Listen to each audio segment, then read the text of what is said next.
कल आपको पढ़ाया है मैंने law of mass action. Law of mass action पढ़ने का हमारा एम ये था कि हम जानना चाहते थे कि कंसंट्रेशन पे किसी रिएक्शन का रेट कैसे डिपेंड करता है। टॉपिक था कि concentration dependence of rate of the reaction, और इसी टॉपिक को कंटिन्यू करते हुए हम लोग आज फिर से आगे बढ़ेंगे। लेकिन उसके लिए हमको कल भी मैंने थोड़ा बहुत आपको समझाया था लॉ ऑफ मास एक्शन का यूज करना, और उसी के बारे में थोड़ा बहुत बात हम लोगों को आज पहले कर लेना पड़ेगा ताकि याद ताज़ा हो जाए।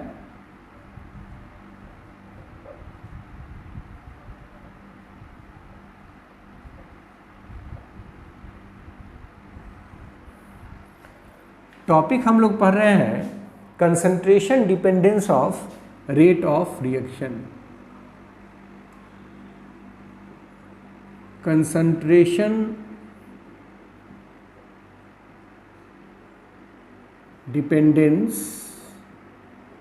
Of rate of the reaction, यही टॉपिक कल हम लोग पढ़ भी रहे थे और इसी को अभी कंटिन्यू भी करना है।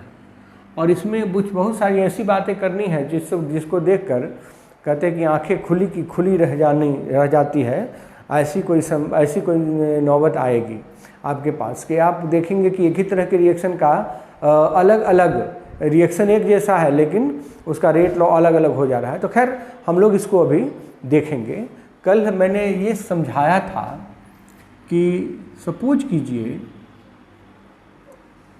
सपोज ए रिएक्शन,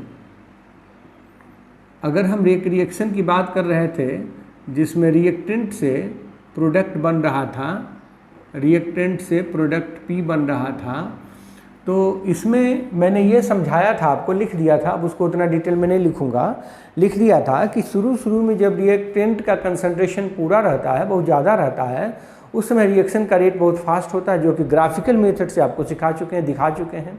और जैसे जैसे रिएक्टेंट कंज्यूम होता जाता है, जैसे जैसे रिएक्टेंट घटता जाता है, रिएक्शन का रेट भी स्लो होता जाता है। ये बात हम लोग डिस्कस कर चुके हैं और उसी को समझने के लिए हम लोगों ने एक नया रेट भी डिफाइन किया था, इंस्टेंटेनियस रेट। तो हम लोग यहाँ पर एक बात समझना चाह रहे हैं कि किसी भी रिएक्शन का जो रेट है वो रिएक्टेंट के कंसंट्रेशन पे डिपेंड करता है। और यहाँ पर मैंने समझाया था आपको according to law of mass action, according to law of mass action, rate of the reaction will be directly proportional to concentration of reactant। ये सब पढ़ा चुके हैं। और वो जो रेट होगा वो बराबर हो जाएगा K into concentration of R। इसको हम इक्वेशन 1 मान लेते हैं, जिसमें K रेट कांस्टेंट कहलाता है। ये जो है वो प्रोपोर्शनलिटी कांस्टेंट है,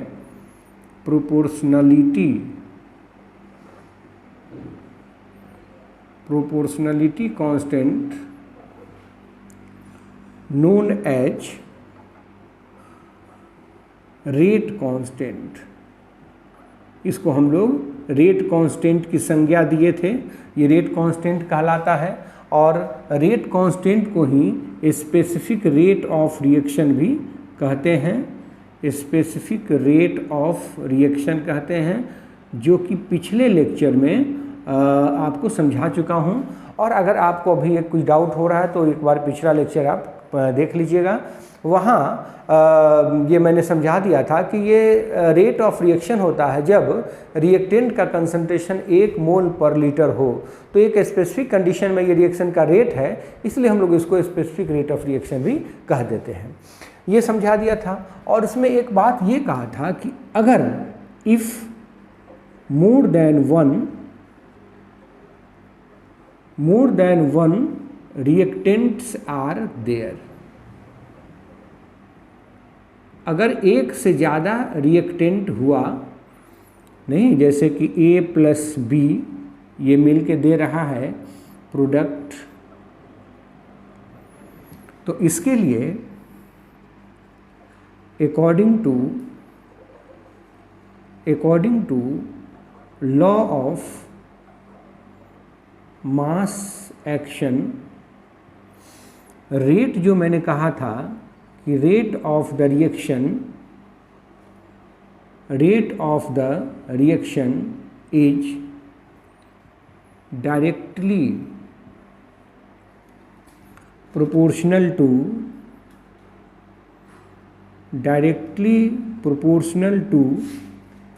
the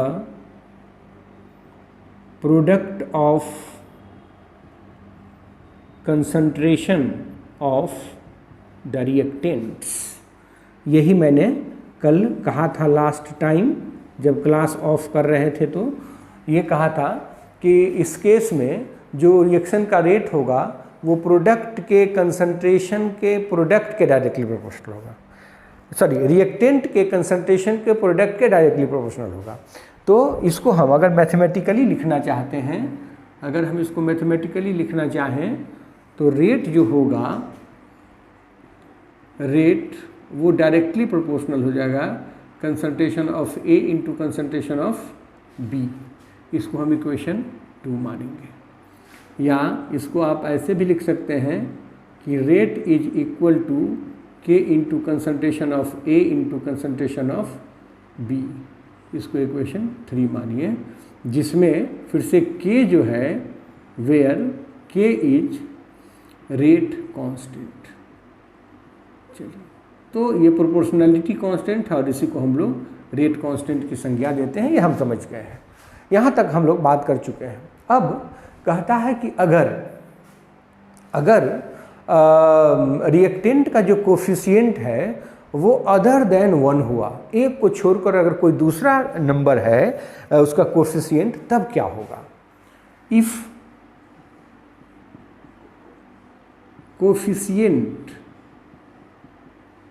coefficient of reactants are other than 1, अगर एक को छोड़कर कोफिशिएंट कोई दूसरा हुआ, जैसे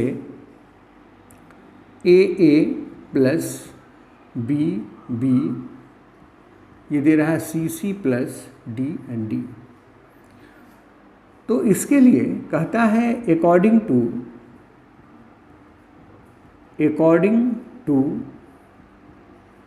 the law of mass action,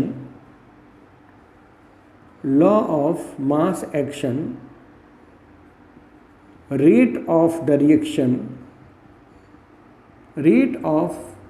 reaction is directly proportional to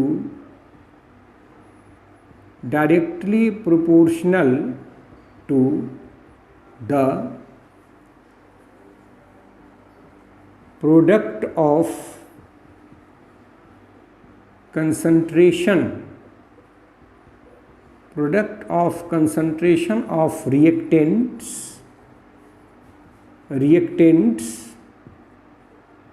raises to power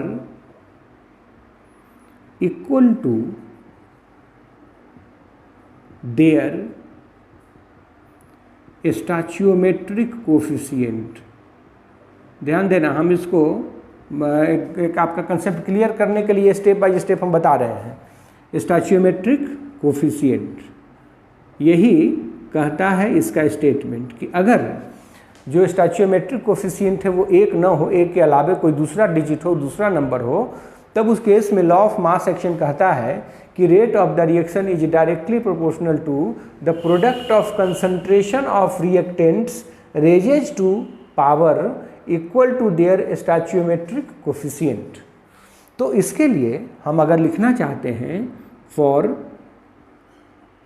above reaction, अगर हम इस रिएक्शन की बात करें तो रेट जो होगा वो बराबर हो जाएगा, ये डायरेक्टली प्रोपोर्शनल होगा concentration of A to the power A and concentration of B to the power B.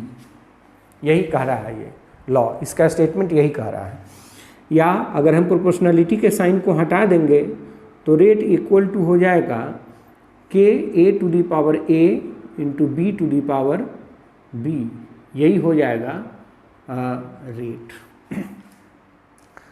तो ये जो हमने लिखा ये सब रेट लॉ इक्वेशन कहे जाएंगे on the basis of law of mass action. तो कुल मिलाकर हम आपको ये समझाना चाहते हैं कि ये जो लॉ ऑफ मास एक्शन हम लिखते हैं ये बैलेंस्ड केमिकल इक्वेशन को देखकर हम लिख सकते हैं। ये बैलेंस्ड केमिकल इक्वेशन को देखकर यह एक थ्योरेटिकल टर्म हुआ, थ्योरेटिकल फैक्ट हुआ, जिसमें कुछ भी एक्सपेरिमेंटल डाटा की ज़रूरत नहीं होगी। हम केवल इक्वेशन को देखेंगे और उस इक्वेशन को देखकर हम लोग ये इक्वेशन रेट लॉ इक्वेशन लिख देंगे, ये हम लोग लिख देंगे। तो वही बात हम यहाँ स्टेटमेंट लिख देते हैं, वही स्टेटमेंट हम यहाँ लिख देते हैं कि इक्वेशन 4 जो है, इक्वेशन 4 को कहिए या इक्वेशन 3 कहिए, इक्वेशन 1 कहिए, जो भी कहिए, इसमें equation 1, 3 and 4 are known as rate law equation, rate law equation on the basis of, यहाँ मैं लिख देता हूँ किसके बेसिस पर, on the basis of law of mass action। Law of mass action के बेसिस पर इन सबों को रेट लॉ इक्वेशन कहा जाएगा। अब इसमें देखकर हम एक बात कह सकते हैं कि according to law of mass action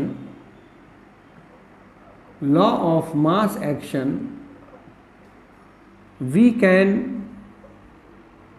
write the rate law only with the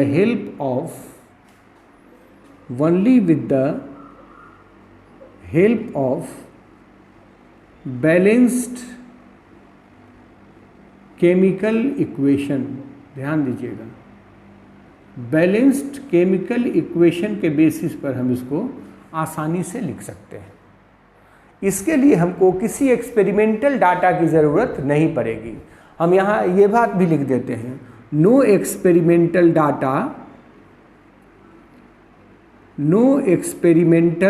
data is required. यहाँ किसी तरह का कोई एक्सपेरिमेंटल डाटा की ज़रूरत हमको नहीं होगी। जैसे अगर आप लिखते हैं N2 gas plus 3H2 gas, this will give you 2NH3 gas.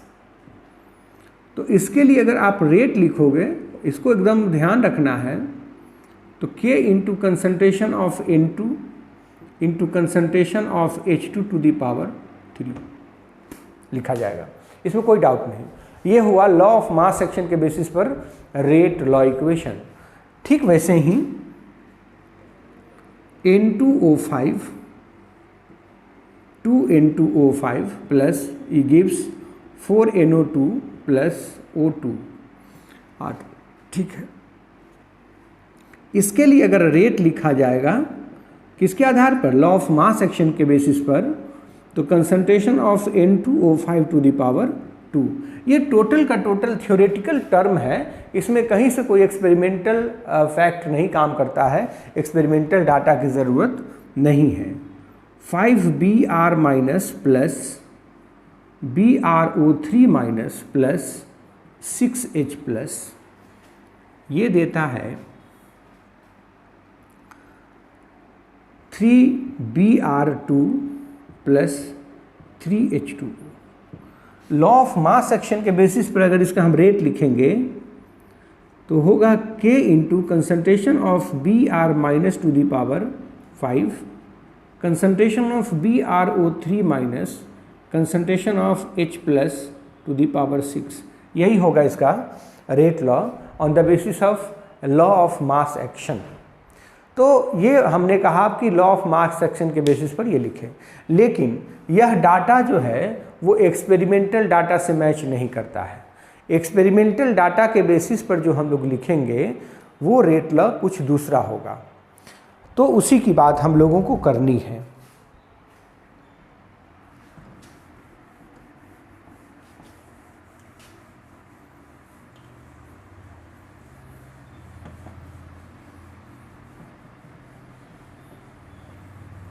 यहाँ हम ये लिखना चाहेंगे कि but experimental data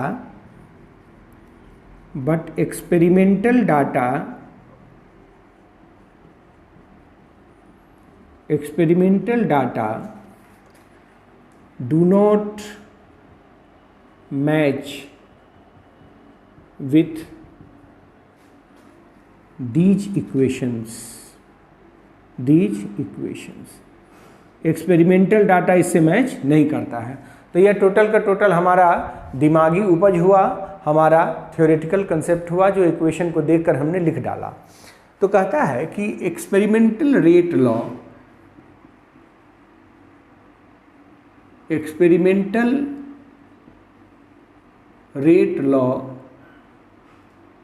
equation can only be retained on the basis of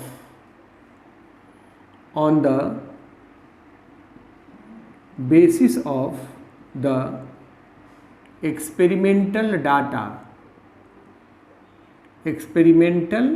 data।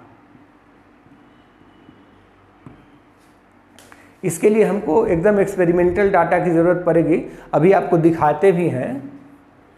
कहता है कि in experimental rate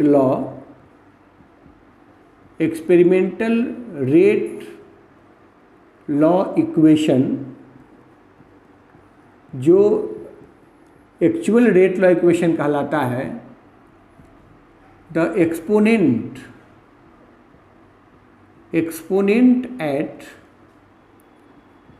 the concentration of reactants may or may not be equal to the stoichiometric coefficient। यहाँ बातें कुछ दूसरी है। स्टैच्यूमेट्रिक कोफिशिएंट से वो डिफरेंट भी होगा। अगर कोई डाउट है तो मन में उसको अंडरलाइन करके रखिए, मैं बाद में इसको क्लियर करूँगा। कहता है कि ये जो हम लिखते हैं स्टैच्यूमेट्रिक कोफिशिएंट, वो हो सकता है कि रेट लॉ के रिएक्टेंट के कंसंट्रेशन के ऊपर एक्सपोनेंट वो कोई दूसरा हो। जैसे कहता है कि ये ए प्लस बी ये मिलके दे रहा है प्रोडक्ट, तो इसके लिए एक्सपेरिमेंटल रेट लॉ लिखिएगा अगर एक्सपेरिमेंटल डाटा के बेसिस पर, तो K into concentration of A to the power X आएगा और B to the power Y आएगा। ये जरूरी नहीं है, हो सकता है कि X A के बराबर हो और Y B के बराबर हो, ऐसा हो सकता है, लेकिन वो इत्तेफाक होगा, ऐसा कोई लॉ नहीं है। ये एक्सपेरिमेंटल डाटा है, ऐसा हो भी सकता है, ऐसा नहीं भी हो सकता है। तो लिख सकते हैं कि X में बी इक्वल टू A और Y में be equal to B, but it is not a rule. यह कोई रूल नहीं है, ये हमेशा बराबर हो जरूरी नहीं है। ये अगर इत्तेफाक से बराबर हो गया तो कोई बात नहीं, लेकिन ऐसा कोई नियम नहीं हुआ। ये एक्सपेरिमेंटल फैक्ट में शामिल नहीं है, ये टोटल का टोटल थियोरेटिकल कंसेप्ट था हमारा। तो यहाँ एक्सपेरिमेंटल फैक्ट में रेट लॉ जो लिखेंगे वो एक्सपेरिमेंटल डाटा के बेसिस पे लिखेंगे। तो जैसे एक्सपेरिमेंटल रेट लॉ जैसे देखो, हम यहाँ कुछ इक्वेशन लिखे थे कि 2N2O5, ध्यान देना 2N2O5 ये दे रहा था 4NO2 प्लस O2। इसके लिए जो रेट लिखा जाता है, ध्यान से देखो, K into concentration of N2O5, यही है एक्सपेरिमेंटल डाटा। ये जबकि यहाँ देखो आया था स्क्वायर, ये थ्योरेटिकल डाटा, ये नहीं है एक्सपेरिमेंटल डाटा, एक्चुअल यही है। तो अब कहोगे कि सर कैसे पता चला? तो एक्सपेरिमेंट करेंगे और उसमें क्या करेंगे कि कंसंट्रेशन N2O5 का कंसंट्रेशन दोगुना करेंगे और रेट मेजर करेंगे। अगर वो भी दोगुना हो गया, इसका मतलब यहाँ पावर 1 है, और अगर इसका कंसंट्रेशन दोगुना करने से रेट 4 गुना हो गया, इसका मतलब पावर 2 है। तो यहाँ पर एक्सपेरिमेंट किया गया और N2O5 का कंसंट्रेशन दोगुना किया गया तो रेट भी दोगुना हो गया, 3 गुना किया गया तो रेट भी 3 गुना हो गया, 4 गुना किया गया तो रेट भी 4 गुना हो गया। इसका मतलब कि N2O5 के ऊपर पावर जो है वो 1 है। ये एक्सपेरिमेंटल डाटा हुआ। तो हम लोग कभी भी थ्योरेटिकल डाटा की बात नहीं करेंगे, हम एक्सपेरिमेंटल डाटा की ही बात करेंगे। इसका मतलब हुआ कि ये रेट लॉ इक्वेशन जो है यह एक एक्सपेरिमेंटल फैक्ट हुआ। इस इक्वेशन को हम लोग दिस इज नोन एज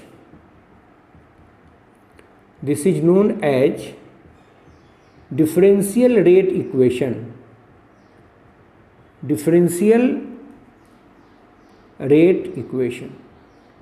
इसको हम लोग डिफरेंशियल रेट इक्वेशन कहते हैं। यह डिफरेंशियल रेट इक्वेशन हुआ, और डिफरेंशियल रेट इक्वेशन एक पूरा का पूरा एक्सपेरिमेंटल फैक्ट है, और ये पूरा हमको एक्सपेरिमेंटल डाटा के बेसिस पर ही मिलेगा।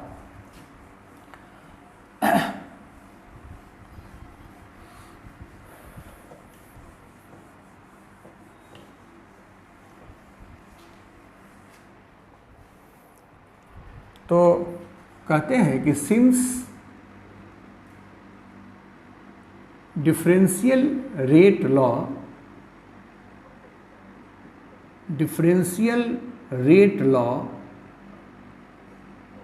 इज एन एक्सपेरिमेंटल फैक्ट, यह एक एक्सपेरिमेंटल फैक्ट है। सो फॉर सिमिलर रिएक्शंस, एक जैसे दिखने वाले रिएक्शंस के लिए, reactions it may be different, ये डिफरेंट हो सकते हैं। एक जैसे दिखने वाले रिएक्शन के लिए अलग अलग होंगे। हम अब कुछ रिएक्शंस का आपको रेट लॉ बताते हैं। Rate law expressions for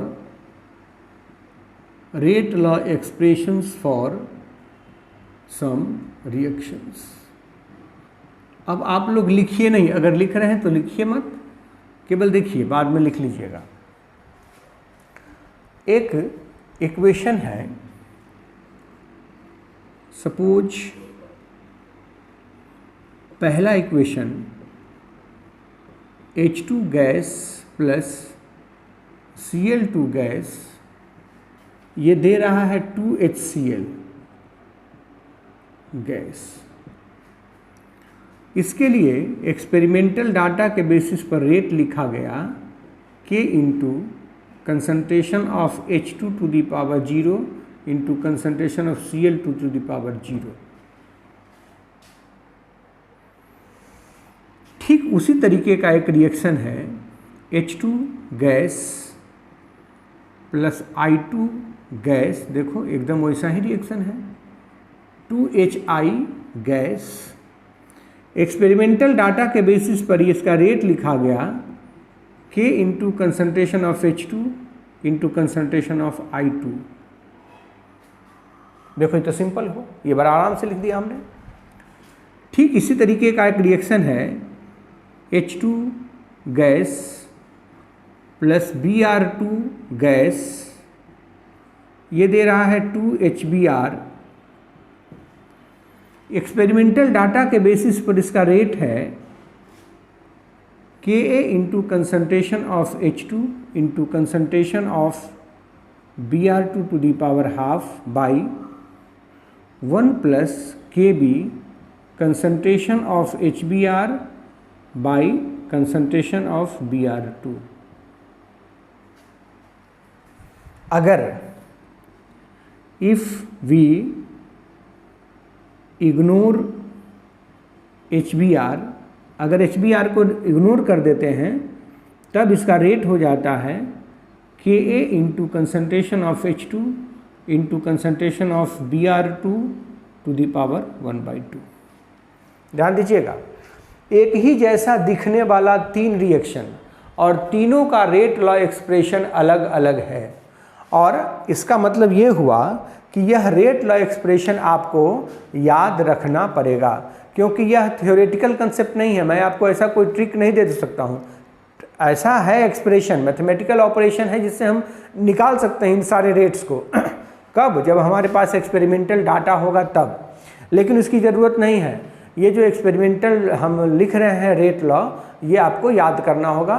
12-15 equation लिखेंगे, 12-15 केमिकल रिएक्शंस हैं, जिसको याद कर लेने से अभी से लेके MSc तक अगर केमिस्ट्री पढ़ने का मौका मिलेगा तो काम चल जाएगा। आपको उतने ही रिएक्शन के बारे में बात ही होती है, उतने ही रिएक्शन का डाटा अवेलेबल है और उसी पर काम भी हुआ है, तो उतना हम कलेक्शन आपको बनाकर अभी दे देंगे। 12-15 रिएक्शन का आपको उससे देखकर आपको अंदाज़ा मिल जाएगा। ये तीनों रिएक्शन जो है एक जैसे दिखने वाले थे और इन तीनों का अलग अलग रेट लॉ आया, रेट लॉ लिखा।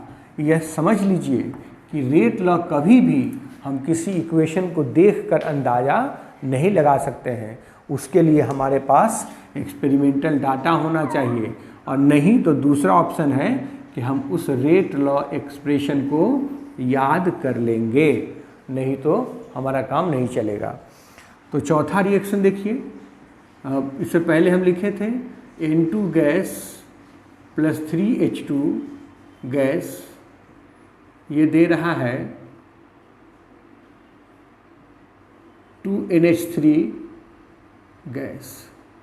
इसके लिए एक्सपेरिमेंटल डाटा के बेसिस पर रेट लिखा गया, तो Ka into concentration of NH3 by 1 plus Kb into concentration of NH3, ये रेट लॉ मिला है। और जबकि देखिए पहले जो लिखा था लॉ ऑफ मास एक्शन के बेसिस पर, वो कितना सिंपल था। पांचवा है NO2 प्लस F2 2NOF,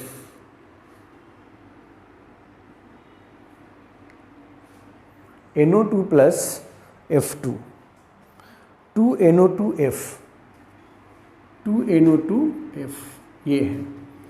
इसके लिए रेट लॉ लिखा गया है K into concentration of NO2 into concentration of F2। बड़ा आसान है, लेकिन ऐसा ही एक इक्वेशन है 2NO2 प्लस Cl2 NO2Cl। इसके लिए रेट है K into concentration of NO2 का square into concentration of Cl2। देखिए दोनों एक जैसे दिखने वाले रिएक्शन और दोनों का रेट लॉ अलग अलग है। इसका यह मतलब हुआ कि रेट लॉ इक्वेशन जो है वो डिफरेंट होता है डिफरेंट रिएक्शंस के लिए, हम अंदाज़ा नहीं लगा सकते हैं। CHCl3 प्लस Cl2, लाइट के प्रेजेंस में रिएक्शन होता है CCl4 प्लस HCl। तो इसके लिए रेट लॉ एक्सप्रेशन है K into concentration of CHCl3 to the power 1/2 concentration of Cl2। CHCl3 1/2 Cl2 पर होना चाहिए, यहाँ है 1/2, ये रेट लॉ है इसका। 5Br minus plus BrO3 minus plus 6H plus, ये दे रहा है 3Br2 प्लस 3H2O।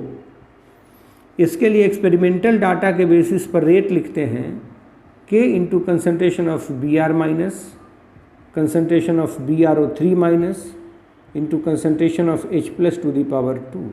ये है रेट लॉ इसका।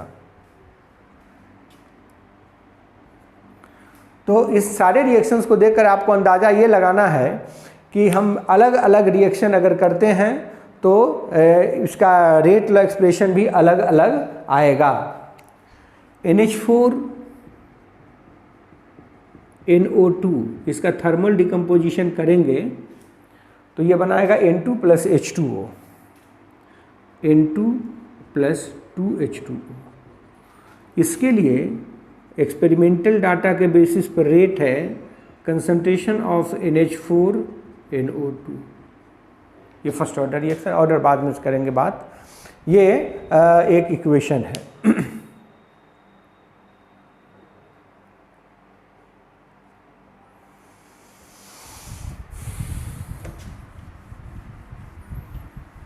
कुछ और इक्वेशन देख लीजिए।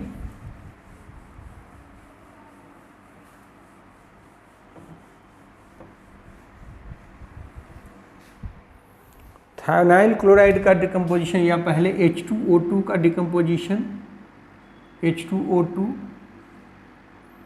ये डिकम्पोज हो रहा है आयोडाइड के प्रेजेंस में, तो बना रहा है H2O plus half O2। Experimental data के बेसिस पर इसका रेट लिखा जाता है K into concentration of H2O2। Thionyl chloride SO2Cl2 ये डिकम्पोज होता है SO2 प्लस Cl2 बनाता है। एक्सपेरिमेंटल डाटा के बेसिस पर इसका रेट लिखा जाता है K into concentration of SO2Cl2। कुल मिलाकर कहना ये है कि अगर अलग अलग रिएक्शन की बात करते हैं तो रेट जो होगा वो अलग अलग होगा। 2NO plus O2, 2NO plus O2, 2NO2।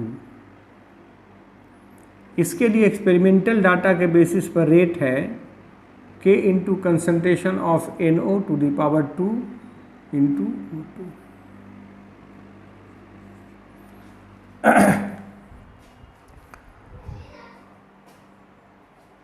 CH3CHO, CH3CHO इसका डिकम्पोजिशन होगा तो CH4 प्लस कार्बन मोनोऑक्साइड बनाएं। एक्सपेरिमेंटल डाटा के बेसिस पर इसका रेट है K into concentration of CH3CHO to the power 3/2।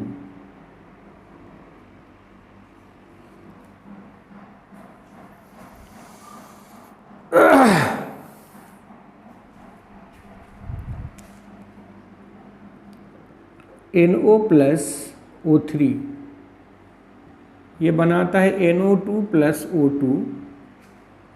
इसके लिए रेट निकाला जाता है तो लिखता है K into concentration of NO into concentration of O3।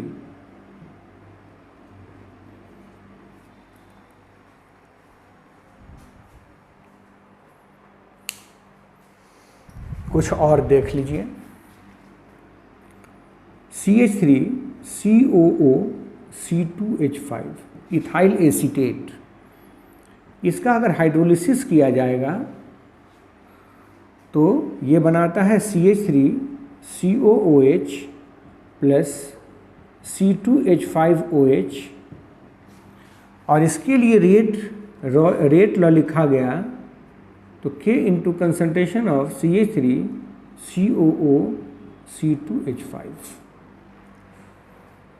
ये कुछ मैंने कलेक्शन आपको दिया है, कलेक्शन मैंने बनाया था और इसमें कुछ रिएक्शंस के रेट मैंने लिखे हैं। ये एक्सपेरिमेंटल डाटा के बेसिस पर रेट लिखा गया है और इसको इन सारे के सारे रेट लॉ को याद रखना पड़ेगा, वही एक ऑप्शन है, क्योंकि हमारे पास ऐसा कोई अभी लेबोरेटरी है नहीं कि हम इस रिएक्शन को लैब में कराएंगे और रेट लॉ लिख डालेंगे। तो ये हम लोगों को याद रखना पड़ेगा, हमेशा याद रखना पड़ेगा। इस चैप्टर में बार बार इसकी ज़रूरत पड़ेगी। जिसको इन सारे रिएक्शंस में से जितना ज़्यादा रिएक्शन याद होगा उसकी पकड़ उतनी ही अधिक होगी इस चैप्टर में। और एक रेट लॉ जो बड़ा ही यूनिक रेट लॉ है वो मैं लिख देना चाहता हूँ, यहाँ थोड़ा सा जगह है।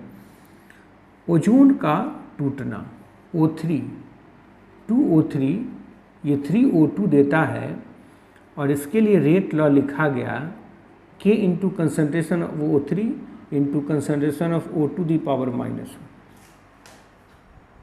ये यूनिक रिएक्शन है और इसको याद रखिएगा।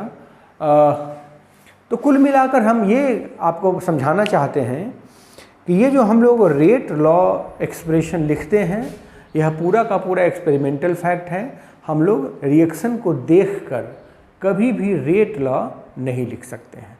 हमारे कहने का लब्बो लुआब यही है। अब जब रेट लॉ एक्सप्रेशन पढ़ लिया जो कि एक एक्सपेरिमेंटल फैक्ट है, हम लोग इसको अपने से नहीं लिख सकते हैं, तो इसको पढ़ते हुए अब इस टॉपिक को क्लोज करते हैं।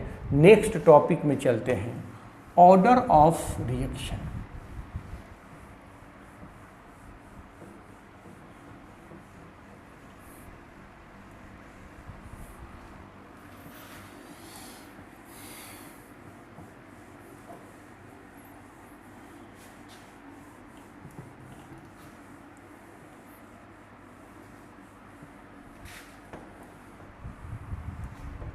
Order of reaction.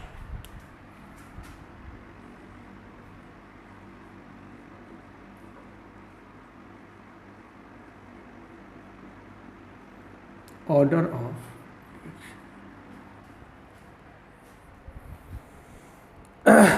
तो सपोज कीजिए, suppose a general chemical equation, एक जनरल केमिकल इक्वेशन हम लिखते हैं। आप समझ गए होंगे कि हम लिखेंगे A + B, ये दे रहा है प्रोडक्ट।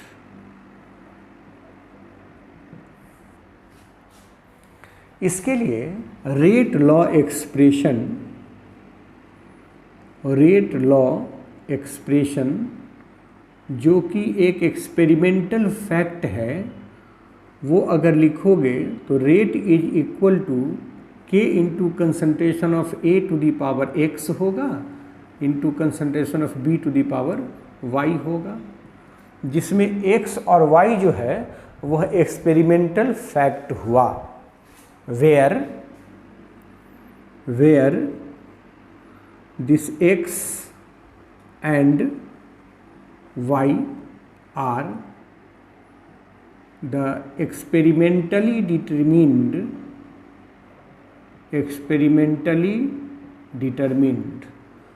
हम लोगों का इसमें कोई हाथ नहीं है, हम लोग इसमें कुछ भी नहीं कर सकते हैं, ये तो एक्सपेरिमेंटल फैक्ट है। ठीक, इस रिएक्शन को कहा जाता है कि order of this reaction with respect to A is x and order of this reaction with respect to B is y। कहा जाएगा order of above reaction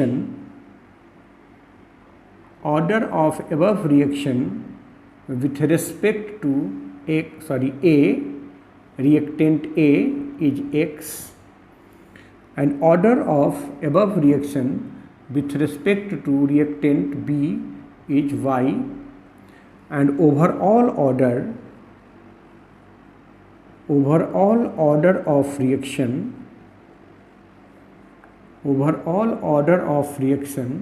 हो गया x + y। क्या डेफिनेशन दे सकते हैं कि order of reaction is actually the sum of exponent present at the concentration of reactant in the rate law equation. यही ना कह सकते हैं कि order of reaction for any chemical reaction is the sum of exponents present at the concentration of reactants in the rate law equation। तो चलिए इस definition को लिख देता हूं। It is actually the sum of exponents present at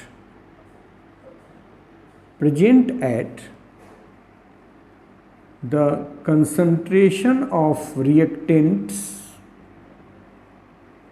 concentration of reactants in rate law equation, यही order of reaction कहलाता है।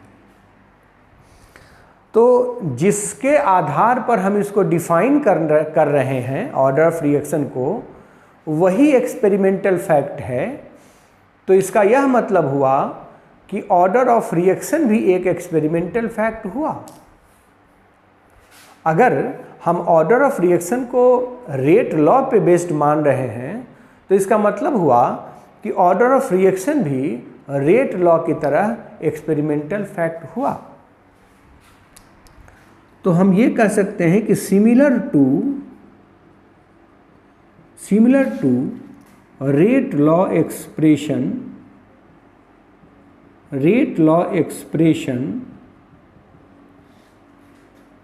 order of reaction is also an experimental fact। यह भी एक एक्सपेरिमेंटल फैक्ट है। मतलब इसको भी याद ही रखना पड़ेगा, इसको भी निकालने का कोई मेथड नहीं है। हम निकाल सकते हैं अगर हमारे पास उस रिएक्शन के लिए रेट लॉ एक्सप्रेशन होगा तब। अगर रेट लॉ एक्सप्रेशन नहीं है उस रिएक्शन का तो हम ऑर्डर ऑफ रिएक्शन नहीं निकाल सकेंगे। इसका मतलब यह भी एक एक्सपेरिमेंटल फैक्ट हुआ और इसको भी एकदम से याद रखना पड़ेगा। तो अब हम यहाँ आपको समझा दें कि ये जो ऑर्डर ऑफ रिएक्शन है, order of reaction is not related to the stoichiometric coefficient। यह किसी stoichiometric coefficient से रिलेटेड नहीं है, यह एक एक्सपेरिमेंटल फैक्ट है। इसलिए stoichiometric coefficient के बेसिस पर हम ऑर्डर नहीं बता सकते हैं। जैसे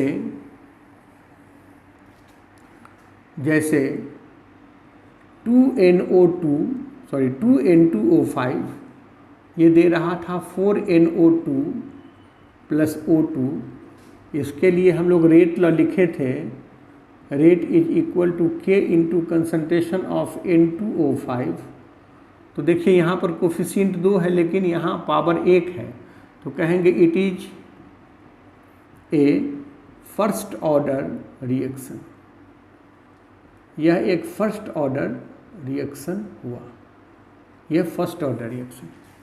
वैसे ही हम अगर कहते हैं कि H2 gas plus I2 gas ये दे रहा है 2HI गैस, और इसके लिए रेट लॉ एक्सप्रेशन हम लोग जानते हैं K into concentration of H2 into concentration of I2।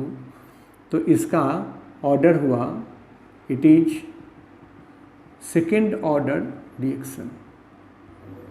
ये सेकेंड ऑर्डर रिएक्शन हुआ। एक बात इसमें बता दें कि रिएक्शन का ऑर्डर जो है वो 0 भी हो सकता है, फ्रैक्शनल भी हो सकता है, नेगेटिव भी हो सकता है। Order of reaction, order of A reaction may be fractional हो सकता है, ज़ीरो हो सकता है, निगेटिव आल्सो, ये भी हो सकता है। ऑर्डर कुछ भी हो सकता है, लेकिन कुछ भी होगा तो वो एक्सपेरिमेंटल डाटा के बेसिस पर होगा, ऐसे हम लोग डिसाइड नहीं कर सकते हैं। तो रिएक्शन का जो ऑर्डर है, first order, second order, third order, higher order, अभी तक हम लोगों को इस क्लास में जीरो ऑर्डर और फर्स्ट ऑर्डर के बारे में पढ़ना है। Second order, third order reaction जो है वो हायर क्लास में होता है, यहाँ इन दोनों को पढ़ना है। और बहुत सारी बातें, बहुत सारा कैरेक्टरिस्टिक जो है रिएक्शन का आपको सेकेंड ऑर्डर, थर्ड ऑर्डर के बारे में यहाँ भी पता चल जाएगा, समझ में आ जाएगा। अगर इसको फर्स्ट ऑर्डर, जीरो ऑर्डर को अगर अच्छे से समझ लीजिएगा तो second order, third order reaction के बारे में बहुत सारी जानकारी, बहुत सारा अंदाज़ा आपको मिल जाएगा। लेकिन वो भी पढ़ना नहीं है इस क्लास में, हम लोग उसको नेक्स्ट जब कभी आप कभी हायर क्लास में पढ़िएगा तो पढ़िएगा। यहाँ हम आपको एक बात समझाना चाहते हैं कि जनरल रेट लॉ फॉर, देखो अगर फर्स्ट ऑर्डर रिएक्शन है तो उसके लिए अगर रेट लिखा जाएगा तो वो होगा K into concentration of R to the power 1 तो लिखते नहीं है तो सीधे R। अगर सेकेंड ऑर्डर रिएक्शन है तो जनरल रेट लॉ लिखा जाएगा, rate is equal to K into concentration of R to the power 2। Third order reaction है तो उसके लिए लिखा जाएगा general rate law, rate is equal to K into concentration of R to the power 3। वैसे ही अगर nth ऑर्डर रिएक्शन हुआ, nth ऑर्डर रिएक्शन जिसका ऑर्डर n है तो रेट इज इक्वल टू हो जाएगा K into concentration of R to the power n। ये n हुआ, ये जनरल मैंने लिखा, जनरल रेट लॉ हुआ nth ऑर्डर रिएक्शन का। तो हम इसके बेसिस पर बहुत सारा कंक्लूज़न भी निकाल सकते हैं। किसी भी रिएक्शन का ऑर्डर हम कैसे पहचानेंगे, उसके लिए बहुत सारी बातें हैं।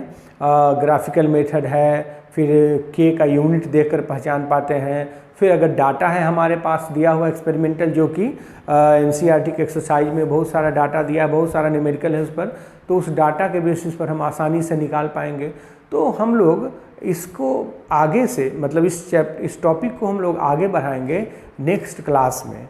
अभी जो है इसको यहीं पर छोड़ देते हैं। और ऑर्डर ऑफ रिएक्शन जो है वो एक्सपेरिमेंटल फैक्ट है, इतना याद रखना है। और ऑर्डर से रिलेटेड अब यहाँ से ये चैप्टर जो है वो एकदम से मैथमेटिकल हो जाएगा। हम लोग बहुत सारा रेट लॉ डिराइव करेंगे, जीरो ऑर्डर का, फर्स्ट ऑर्डर का, सेकेंड ऑर्डर का। और जब 11th क्लास में हम आपको कार्बन 14 डेटिंग मेथड पढ़ा रहे थे तो वहाँ आपको हाफ लाइफ पीरियड की बात किए थे, तो वो सब हाफ लाइफ पीरियड उस पर बेस्ड है क्वेश्चन। कुछ कैसे कैलकुलेट करते हैं कि अगर किसी का हाफ, जैसे कोई लकड़ी है, कोई सैंपल है, आर्कियोलॉजिकल सैंपल, वो कितना हज़ार साल पहले ज़िंदा था, कितना पुराना है वो सैंपल, या डायनासोर का हड्डी मिला है, कंकाल मिला है, तो वो डायनासोर का कंकाल कितना हज़ार साल, कितना लाख, कितना करोड़ साल पहले मिला रहा होगा इस धरती पर। तो ये सब कैसे कैलकुलेट किया जाता है उसका एक बहुत छोटा सा हम आपको यहाँ भी ट्रेलर दिखाएंगे कैसे कैलकुलेट करते हैं। तो नेक्स्ट क्लास में ये सब हम लोग करेंगे।